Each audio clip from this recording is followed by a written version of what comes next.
Jangan lupa like, komen, dan subscribe channel YouTube TVRI Bengkulu dan nyalakan lonceng notifikasinya.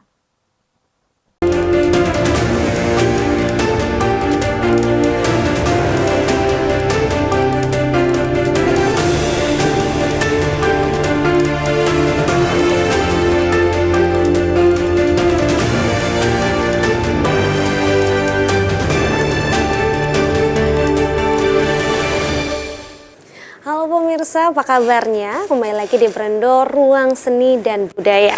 Hari ini bersama saya Viva Mance yang akan menemani pemirsa dalam 1 jam ke depan. Tentunya kita akan mengusung sebuah tema yaitu seni dekorasi. Dan untuk itu juga kita sudah menghadirkan narasumber yang mengerti dan juga memiliki latar belakang mengenai seni dekorasi juga. Dan untuk itu kita langsung saja sambut sudah kehadiran Adi Kamson. Halo Bang. Halo Mbak. Halo, seorang seniman dekorasi juga ya bisa dikatakan ya. Dan juga kita sudah kehadiran Dedi Kurniawan. Halo Bang. Wow, ini udah kelihatan banget ya anak seni banget gitu ya. Oke. Nah ini mungkin untuk membuka kita pada hari ini mengenai seni dekorasi mungkin bisa dijelaskan terlebih dahulu. Apa sih seni dekorasi ini? Mungkin dari Mas Dedi terlebih dahulu ya. Oke. Menurut saya ini secara umum Mbak ya, misalkan seni dekorasi itu adalah sebuah seni terapan yang tujuannya itu untuk memperindah atau menambah sesuatu keindahan baik itu objek atau bangunan, baik interior maupun eksterior gitu. Baik, kalau menurut Mas Adi sendiri seperti apa nih melihat seni dekorasi? Kalau menurut saya juga secara umum seni dekorasi itu merupakan suatu karya yang mana sifatnya juga termasuk memperhias gitu kan, mempercantik, memperindah suatu objek yang mana objek itu sebelumnya hanya sekedar biasa-biasa saja kita lihat gitu kan.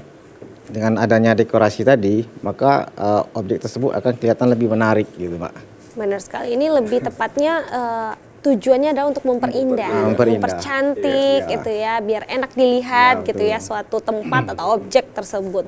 Nah tapi kan kalau misalnya dilihat ini kan kalian ini sama-sama memiliki seni yang dihadirkan karena tidak sengaja, yaitu otodidak ya, bukan seorang yang memang menekuni kuliah gitu ya, yang harus belajar bertahun-tahun. Nah sebenarnya apa sih yang memotivasi kalian mungkin ya untuk menjadi seorang seniman? Mungkin dari Mas Dedi terlebih dahulu. Kalau menurut saya ya, untuk hal itu sebenarnya gimana Mbak ya, ini memang awalnya ketidaksengajaan. Untuk pribadi saya sendiri, saya kan backgroundnya di rangkai balon ya, seperti party planner gitu kan. Jadi awalnya itu karena saya mengajar di salah satu sekolah, jadi pada saat pembuatan dekorasi, kami itu agak kesulitan jika harus membayar orang untuk mendekor sebuah ruangan atau backdrop. Jadi dari situ kami berpikir kenapa tidak guru-guru ini yang dapat membuat sendiri, apalagi kan memang kami basicnya dari TK gitu kan, dari guru TK yang dituntut harus kreatif. Jadi sejak saat itu kami berpikir daripada kami harus bayar orang, kenapa kita tidak membuat sendiri. Dari situ Mbak. Jadi karena apa ya? Ketidaksengajaan situasi gitu ya yang mendukung.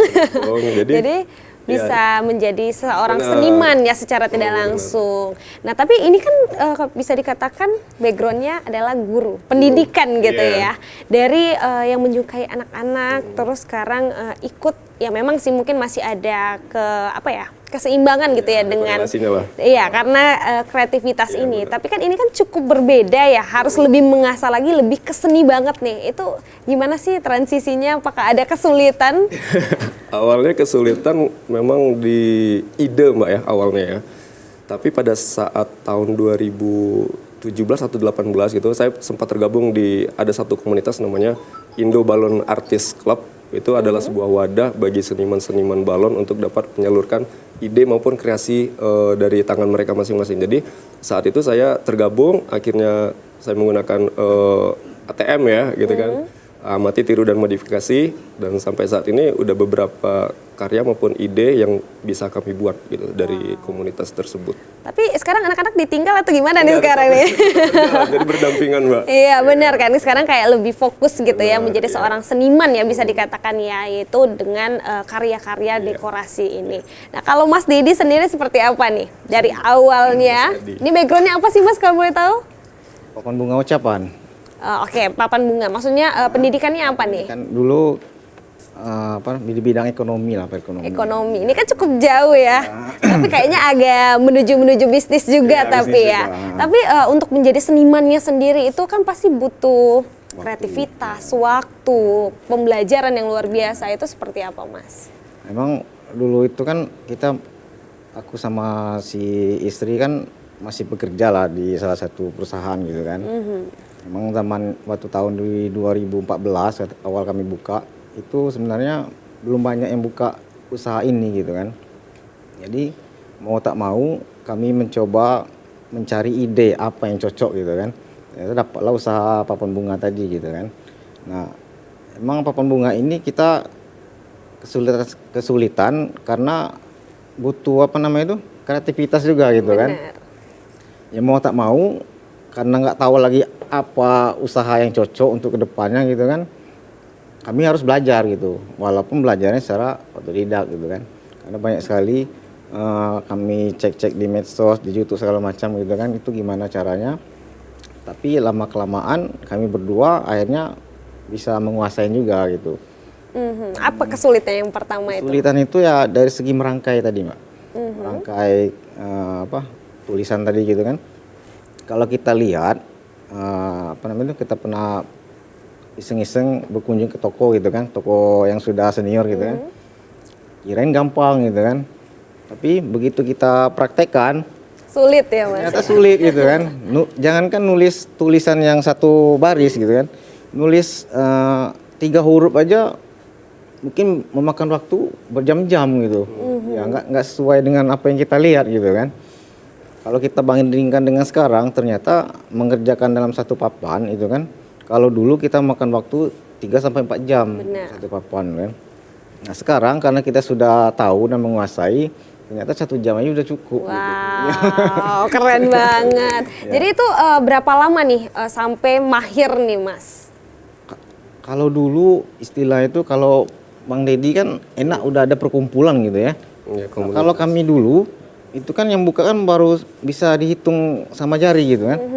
Ini sekitar 5 atau 6 toko yang baru buka gitu kan. Jadi kita belum ada informasi segala macam gitu kan. Jadi gimana pertanyaan tadi, Pak? Aduh, dia langsung jadi ngeblank nih. Terus gimana nih? Mungkin pertanyaannya saya langsung ganti aja ya daripada kita pusing nih.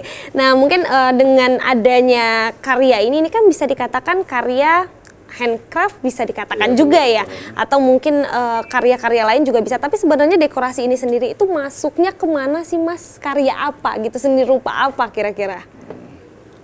Kalau dekorasi itu ya memang benar itu seni rupa Mbak ya. Dia jatuhnya ke visual kan. Karena kita melihatnya nih ya dekorasi apa yang dirangkai, apa yang didekor itu langsung kita lihat dengan mata kita kan. Tapi kalau misalkan saya pernah mendalami itu seni rupa terapan gitu. Kalau misalkan ya dekorasi ini. Iya, karena kita cukup bingung nih, apalagi kita yang orang awam gitu ya. Mungkin ini lebih masuk ke kerajinan tangan bisa dikatakan juga sebenarnya. Terus karya, tapi ini lebih masuk ke seninya juga ya. Pasti ada seni setiap hal yang kita buat, apalagi sesuatu yang indah gitu ya. Nah, tapi kalau untuk karya seni sendiri itu kan banyak ya. Kenapa sih kalian memilih karya seni ini? Ini kan karya seni yang dibuat dengan tangan banyak sebenarnya. Kenapa memilih membuat sebuah art gitu ya dari balon atau mungkin dari papan bunga ini sendiri? Karena mungkin dari Mas Dedi terlebih dahulu. Karena mungkin kami lihatnya lebih ke kebutuhan pasar ya. Ini berbicara masalah bisnis ya. Udah ke bisnis Kalau lah. dari seninya sendiri seperti apa Mas? Kalau saya gimana ya, memang lebih mudah, bukan lebih mudah ya, maksudnya kalau misalnya kita mendalami benar gitu dalam merangkai balon atau misalkan ngebuat sebuah bentuk atau karakter itu memang lebih mudah di balon ini Mbak, ketimbang dengan seni-seni yang lain. Kalau misalkan kayak seni lukis gitu kan, kita harus mengeluarkan effort yang lebih, memang harus ada soft skill-nya bener kan untuk ngebuat sebuah gambar. Tapi kalau misalkan balon ini kita sembari mengerjakan sambil bisa belajar juga gitu Mbak. Lebih gampang dan lebih apa ya? Lebih enak aja lah ngerjainnya gitu. Bener. Nah kalau misalnya simpelnya tuh kita ngelihat kayak ini bisa jadi sebuah karya. Anak-anak pun juga bisa sebenarnya. Tapi kan tingkatannya tentunya berbeda ya. Apalagi seorang seniman yang membuat sebuah karya ini. Apa sih mungkin perbedaannya nih antara kita yang bukan seniman dan seorang seniman ketika membuat sebuah karya apalagi dari balon. Tapi setelah jeda pariwara berikut ini tetap di Brendo, Ruang Seni dan Budaya. Update skill kita, saya sebetulnya lewat belajar di YouTube, sempat juga ikut kursus. Jadilah wanita yang kuat, jadilah wanita pemberani yang berani melakukan perubahan, serta wanita yang tidak pernah mundur. Waktu malam itu kayak kacang goreng gitu. Langsung ya.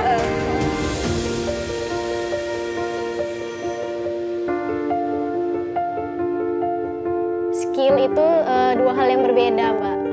Saksikan program kesayangan kita membahas sosok-sosok perempuan inspiratif, perempuan tangguh. Hanya di TVRI Bengkulu.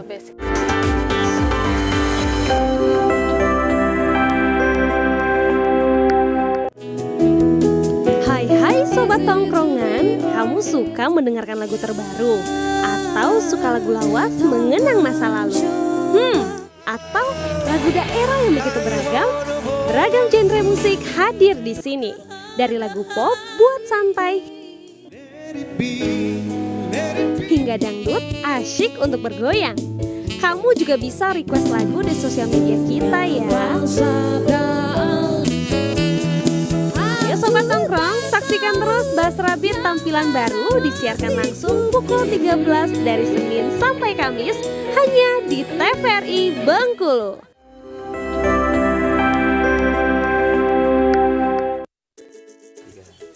Angklung yang mendunia. Mereka sedang mempersiapkan sebuah pertunjukan untuk menyambut tamu-tamu dari Inggris. Yusuf, lagi-lagi kamu main handphone. 2 hari lagi kamu akan ujian, nak. Ayo baca. Iya nih Bunda, tadi Azra udah bilang, tapi Kak Yusuf masih aja main HP. Bunda, belajar itu bisa di mana saja dan kapan saja. Ini Kak Yusuf lagi belajar kok Bunda. Tapi belajarnya melalui HP. Zaman sekarang kan sudah canggih. Kita tidak harus membawa buku kemana saja. Anak-anak, marilah kita bijak menggunakan gawai. Kurangi bermain game dan tingkatkan membaca. Membaca merupakan hal yang menyenangkan. Betul itu teman-teman. Yuk kita membaca buku 15 menit per hari. Ayo kita membaca.